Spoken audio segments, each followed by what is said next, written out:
Welcome to Great Getaways Part 2 of our favorite hiking trails. Today we'll continue our trip on the Negwagon Trail. We'll have hiking and fishing at Hoist Lake Wilderness, travel out to Horseshoe Island, hike the Eagle Run Pathway, the Corsair Hiking Trail, and the Reed Lake Foot Travel area, all in the Huron National Forest. So get ready to make your plans for a hiking extravaganza on Great Getaways Favorite Hiking Trails Part 2. The next site we came to was Pewabic. It was the third of the 4 campsites at the park. Pewabic is deeper into the park with a lot more wilderness surrounding it and has a lot of wildlife in its midst, including black bear, which we would discover more about just down the trail. Historically, black bear have not been a problem in Negwagon State Park. I'm going to stop right now and take a little bit of a break. Looks like a good spot to do it in. As I looked towards the water, there was a kayaker who was not sure which site was his and was caught in a windy situation. This area is great for beginners when it's calm, but when you get a nor'easter, it's best to get off the lake as soon as you can because the shallow water is full of rocks and boulders that can cause some serious damage to a canoe or kayak. We can see this is a beautiful campsite that we've got here. Windy out at the water, but you come in here and this big tree just kind of reaches around you and protects you from all that wind, and it's just nice and toasty down here. Our hike on the High Banks Trail is just about to end, but as we were coming to the end, they told us they had another surprise for us. They were going to take us out into a boat and show us an island that you can camp on all by yourself right out here on the Sable River. Dee Brinkman and Sean Holliday took us to one of the 10 island campgrounds located on the Sable River. When you reserve the island, it is yours for the entire time that you have it reserved. No one else can camp here. Either the big island, the small island, or there are a lot of other campsites along the river that you can also rent. Okay, so there's actually 2 islands then that are out here. Correct. That you can work with. Now, you're coming out here, and I know you guys like to come out here and camp, but you can come out with how many people could you actually bring out to something like this? I think this one you're allowed to have up to 8 tents. Each site has the number of tents there that actually has a capacity that you're allowed to have there. I think this one is allowed 8 tents, like 16 people. So if you got a group that you want to come out with, you can reserve it as a group then and come out to it. A lot of father-son, a lot of churches will reserve it for like a weekend getaway. The thing though is you got to have a boat. You can't get here without your boat. It's the only way out here. The other great thing though is that this is one campsite. So for those who are budget minded, you in essence are reserving one campsite when you reserve this island. And so the charge is for one campsite. $9. No kidding. You $9. Got the whole island. And the same is true. The other island, which is much smaller, but then you get the privacy of knowing that basically it's your little area. It's your little corner of the world, of the Sable River, and for $9 you get to spend 3 days out in the wilderness surrounded by water. And for anybody, whether you want to camp here or you want to just enjoy the Sable River, even though these campsites are reserved, there's plenty of spots along the river to stop if you want to. If you're a fisherman, if you don't have to be camping here. If you just want to visit the Sable River, there's plenty of places like the rollways right next to us. You can come on down here. You can spend the whole day on the river. There are places to stop, or you can get out, let the kids play, swim in the water. The water, as you now know, is pretty balmy. It's just whether you're camping or you want to be a fisherman or you just want to enjoy the river. If you want to go water skiing, if the kids want to spend the day in the tube and just pull them around, it's a river, so it's flat water. What a great way to spend the weekend or the day. You not only got to camp on an island, but you had the whole island to yourself. The rule allows up to 10 people in a group. There were campers on the island, and we asked their permission to come into their camp and talk to them. Hey, this is a nice campsite you've got out here. We came out onto the island, we walked around, we did come over to the campsite. Now, normally when you come out here, if you happen to stop at the island and you're not camping here, you don't bother the campers. You don't come over to the site, but we called ahead and yelled to them, let them know we were going to come over, and they invited us in to have a look here and just to talk to them a little bit. And we were Diane and Nick Golba. Yes. Okay, and you're out of Ohio. Yes, that is correct. Is it now? You come up here every year? No. Is this your first time? My first time here. Okay. Now, Nick, you said you were going down to Michigan State, right? Yep. And what about you? Have you been here before? Oh, yep. We stayed on the other side last year, but we never stayed on the island, so I tried to make an adventure out of it this year. Okay, you're the one that got the rest of them coming up here then. Yeah, they'll be here shortly. Okay. obviously you've done a little bit of camping before. Yeah, a little bit. Okay, because you've really got a nice setup here. Thanks. Tell us some of the stuff you brought in with you to give you the comforts. Over there we got a bathroom and a shower. Okay, so like a little tent then. And fire pit here. And then this is like a eating area here, so you can store all your food. Okay. Keep it away where you're sleeping and stuff. Yes. And then inside we've got the bedrooms and things. It's nice. Okay, and it's a big tent. Yeah, oh yeah, yeah. You said it was what, about 30 feet or Yeah, so? it's big. But this is kind of nice when you get to Yes. come out here and sit on this island. You got the island to yourself. Oh yeah. And you've got some nice fish that you caught already today. Why don't you tell us about that? Well, we went up the river down this way, just kind of sightseeing, and actually we saw a big turtle. So I went over to check the turtle out, and when we got up to the turtle, it jumped off the log, and there was a huge fish right underneath the log that it jumped off of. So obviously I sat there and fished for like 3 hours and got a whole bucket full. All right. We had no intention of doing that, but it just kind of worked out that way. Got some nice bluegill over there in the bucket, and they got a nice dinner planned for tonight for us, huh? Absolutely, yes. Au Sable River Primitive Camping is not a physical campground located in one location. A series of 102 individually designated single-family campsites are located on a 55-mile stretch of the Au Sable River shoreline and bluffs within Alcona and Iosco counties. Camping is allowed only at designated campsites along the Au Sable, and reservations and nightly camping fee payments are required prior to camping during the period of May 15th through September 30th annually. Camping is open at designated campsites outside of the reservation season on a first-come, first-served basis. All of the Forest Service rules of occupancy apply. Does it get any better than this? A whole island to yourself and just a short drive from home. If you'd like more information on the Au Sable River camping, you can find it at our website at greatgetaways.tv.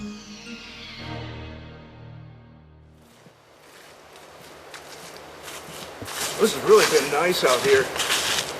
As you can see right now, I'm walking over a boardwalk, and we've got a little creek that runs along here, so it's kind of swampy down in here, and this is a nice boardwalk that goes across the trails. It's been really nice out here, and we're really enjoying our hike.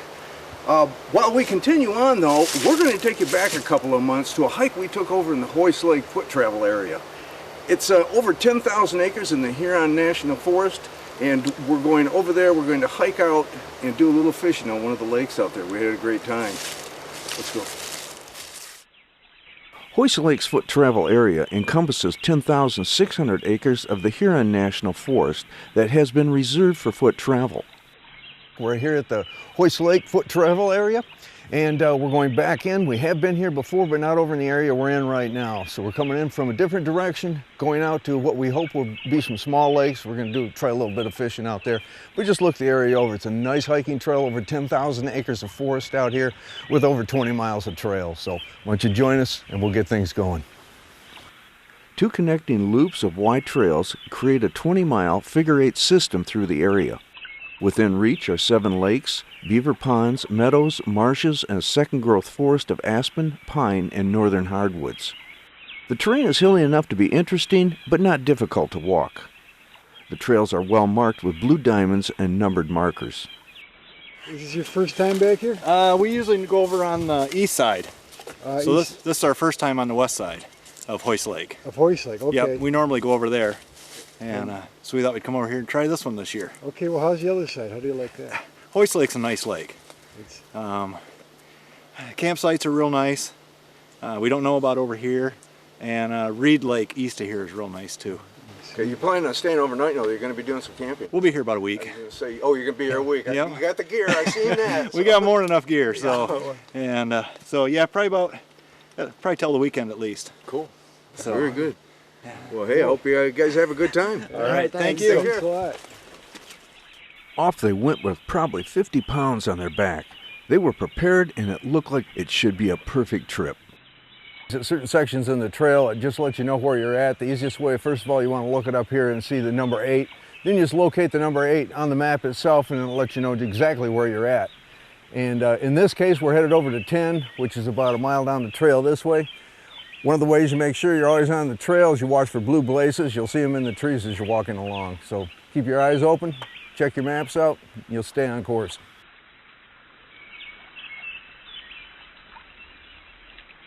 The trail we're on right now is considered more difficult. There's one that's worse than that, so this I guess isn't too bad, but it is up and down the hills a little bit, so you want to keep that in mind when you come up here. Be prepared to do a little hill climbing. Well, you can see here on the trail, this is one of the blue blazes that I was talking about, and you'll find these trails are well marked out here with them. You might notice that they're up kind of high. That's because in the winter the snow stacks up pretty good, and you want to make sure that it's always above the snow line. The Hoist Lake area is managed specifically for the enjoyment of hikers and other non-mechanized visitors. Mountain bikers are prohibited from using the area. The area's nearly 11,000 acres are located in the heart of the Huron National Forest, offering foot travelers an opportunity to get away from the hectic pace of city life. The trails are just a short drive from urban sprawl. Well, we found our lake. This is Byron Lake, one of the many lakes out here in the Huron National Forest that you can come out to. It took us about 2 miles of walking to get out to this lake. And I think you can probably see across enough that we can get down by the shore here. So we're going to go ahead. One of the guys we met on the way out, Jerry, told us that he came out here ice fishing and did fairly well. So we're going to go ahead, get our rods out, do a little cast, and have a bite to eat. Just kind of relax and walk around the lake and look at the sights and just enjoy ourselves out here in the woods.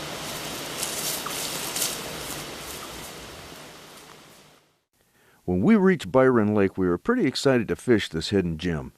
Here it was 70 degrees, the sun was shining, and not a soul around. We checked over the campsite and prepared our gear. We're here at Byron Lake, and we found the campsite that's here. There's one campsite on this lake, and as you can see, there's a fire ring sitting out here, and they got logs around so you can sit around. It's a really nice area. It's real sandy out here. Plenty of places to put your tent. I would also, being out in here, there's a bear out in here. You probably want to tie your food up at night if you do camp out here. But this is just a great spot, a beautiful view out on the lake, and you're all by yourself. How nice is that? We soon found ourselves catching fish after fish after fish. Now that was something I didn't expect, but what a welcome surprise. This is what, 4, 5? 5. Been here 20 minutes maybe casting? Or if we don't catch the fact that Denny got caught too.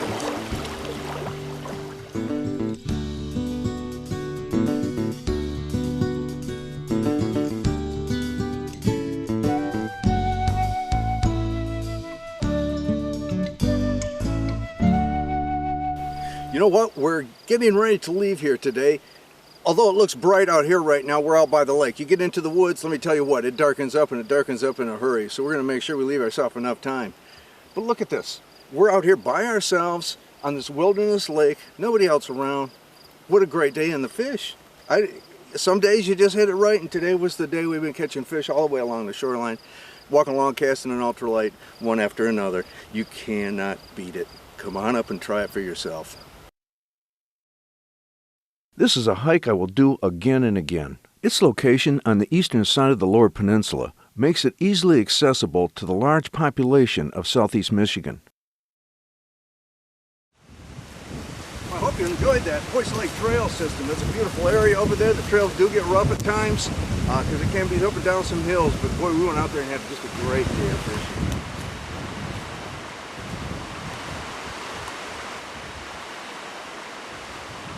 The next spot we're going to take you to is Eagle River Pathway. Now this one's just outside of Oscoda. It's a great place for the entire family. It takes you down along the river. There's 3 loops, easy to hike, beautiful place to be at any time of the year.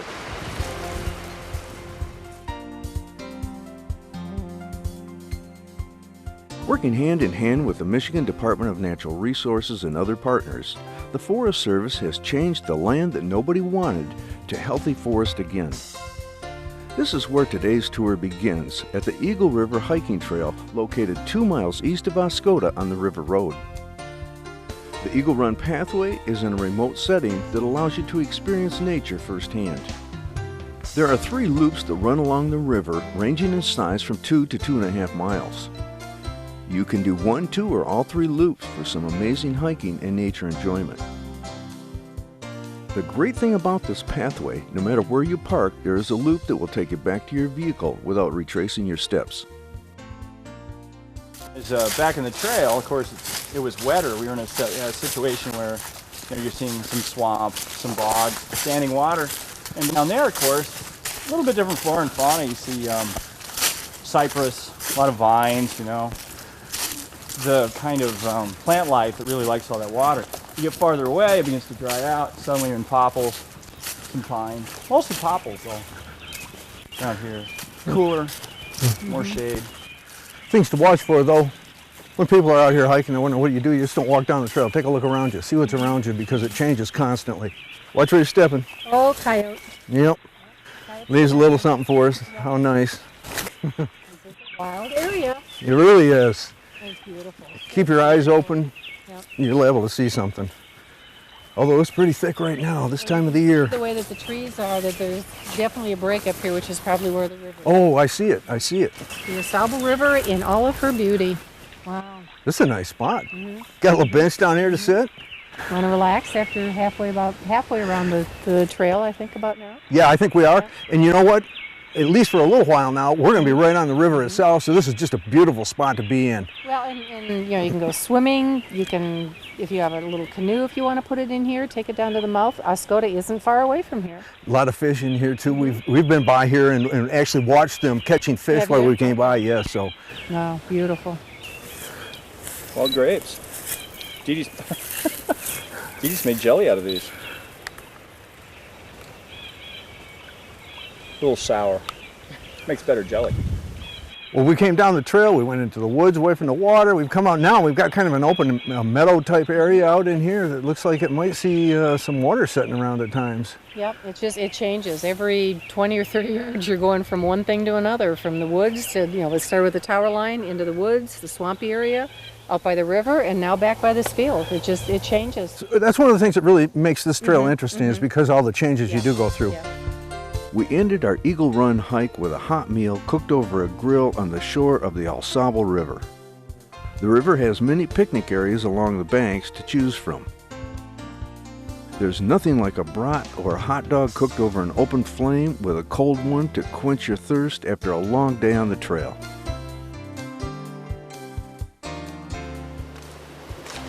I can't help but think when I see the way the woods are right now at this time of the day and at this time of the fall, it reminds me of another trip I want to take on. It's over to Reed Lake. That's a large area. It has some lakes out there. We're actually going out to its namesake, the Reed Lake, about a 2-mile hike out, and the woods are going to be just full of color, leaves on the ground, crisp day, sunny, just beautiful. Let's take a look. A favorite destination for a day hike, Reed Lake Foot Travel Area is located in the Huron National Forest on Highway M72, 20 miles west of Harrisville and just north of Glenny. Reed Lake is a semi-primitive, non-motorized area with a little over 3,000 acres. Forest in this area is primarily hardwoods and creates a small, remote lake environment. The lake is small, only 13 acres, with a variety of fish. 12 miles of gently rolling trail will lead you around Reed Lake. The trails are open for backcountry skiing in the winter, but are not groomed. Difficulty on the trails range from easy to more difficult. This 3,000-acre non-motorized area contains a network of trails wrapped around its namesake lake. The Reed Lake area contains the best stand of hardwoods in the Harrisville Ranger District of the National Forest. In addition to the lake, hikers will find a very large beaver pond, many marshes and bogs, and an abundance of birds and wildlife. Here we're out. This particular trail we're on actually dead ends right here. This is the last campsite. We're going to work our way out to it. That's where we're going to take a little break at. Just 50 yards back down the trail. We're still breathing kind of heavy and a little weak-kneed right now because as we were coming through an area, all of a sudden there was growling and rustling, and we yelled and we began looking around, seeing a bear take off. Realized that we're in a swampy area. We got blueberries growing all over the place, and evidently he was feeding for the winter. So we're going to have to go back down this way when we leave. So we're going to be making some noise as we go down the trail. You betcha. Let them know we're coming through. We don't want to spook them again. Come on, we'll take you to the last campsite. Wow, this really changes. We were in the woods, all of a sudden we come out and it's all clear. There's a nice little meadow that runs through here. I remember when we were talking to the ladies on the trail, they told us when we came to this meadow to make sure we kept going because the campsite was out from there. So we're gonna head on out. Walking out to the last campground, it's actually on a point that sticks into Lake Huron, and as we're walking along now, I can see water on both sides of us. So we're headed down to the point. I don't know how much further it is. It's hard to tell because the trail is quite grown over, and we'll find out here in a minute. I don't think it's too far. Corsair Trail System is a world-class trail system that rounds out our favorites here in Northeast Michigan.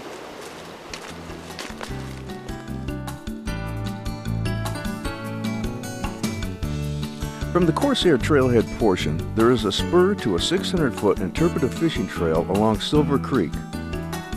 The Silver Valley Trailhead offers hiking that is gentler and less hilly, and there are 2 Silver Creek bridge crossings in this section.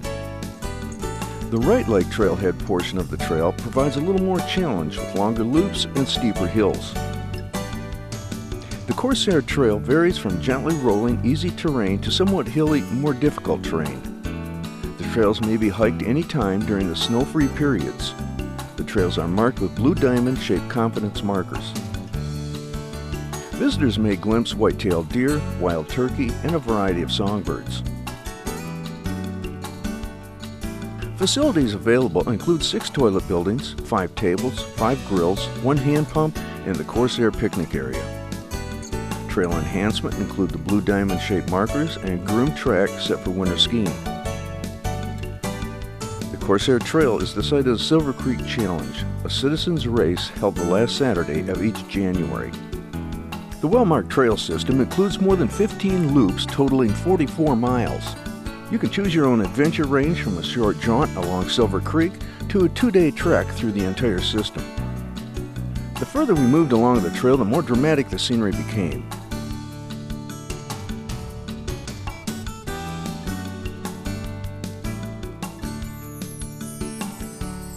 Out onto this last campsite, it's gorgeous. Number one, we're on the lee now. We're not getting a lot of wind coming in here.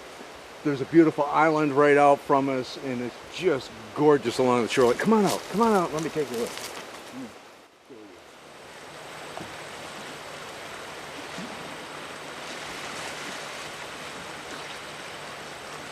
Just gonna grab a bite to eat. We're gonna turn around and go back in. You know, when we came down the trail and we mentioned the bear, which was not very far from here, we were carrying these in the backpack, so that made it kind of feel a little bit antsy when you got this food hanging on you and you're walking around in the woods by a bear. But we didn't have any problem. We're gonna eat it up before we go back. So I hope you enjoyed today's show. We went to a lot of different places, hiked a lot of different trails, a lot of beautiful places up here in Michigan, places you need to come up and try.